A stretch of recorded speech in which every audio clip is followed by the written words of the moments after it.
এত বড় কথা রে। এ খাতে রে এই খাতে রে তুই থাকিস কোন জায়গাতে রে? বাটপাড়ির একটা সীমা আছে রে। কিসের বাটপারি? তোকে আমি এই কুরবানি ঈদের দিনে এত করে খুঁজতেছি পাচ্ছি না, তুই কই রে?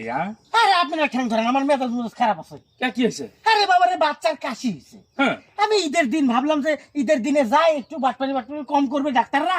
আমি ওষুধ নিতে গেছি, কাশির সিরাপ নিলাম। একটা ভাই, আমি কি লেখাপড়া করিনি? প্রাইমারি স্কুলে ক্লাস 3 পর্যন্ত পড়ছি, আমি 2-4টা ইংলিশ জানি না।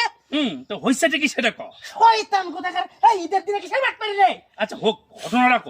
ঘটনা হচ্ছে যে ওই কাশির সিরাপে লেখা আছে কাশির syrup sugar free. Sugar free মানে সুগার মানে চিনি, চিনি ফ্রি। আমি দাঁড়িয়ে আছি টাকা দিয়ে, ওই দেয় না, চিনি দেয় না। এই ও মানে ওষুধ দেশে টক্সিনি দেয়নি? না, চিনি দেয় না। কে রে বাবা, এই কোম্পানি তো চিনি দিয়ে গেছে, তুই ফ্রি দিবি না কিসের জন্য করে? ইচ্ছা মতো মাল লাগিয়ে দিছি, ফাজিল কোথাকার।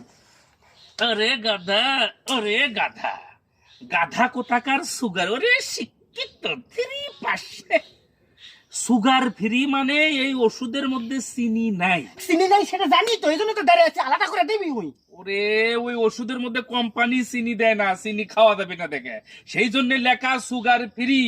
তোর এগুলো ওষুধ কেনা টানা হোক না, তোর এই অল্প শিক্ষিত ভয়ঙ্করী, তুই তাড়াতাড়ি চল, গরু ঠ্যাং ধরা লাগবি। তাহলে আয় গরু ঠ্যাং ধর তুই।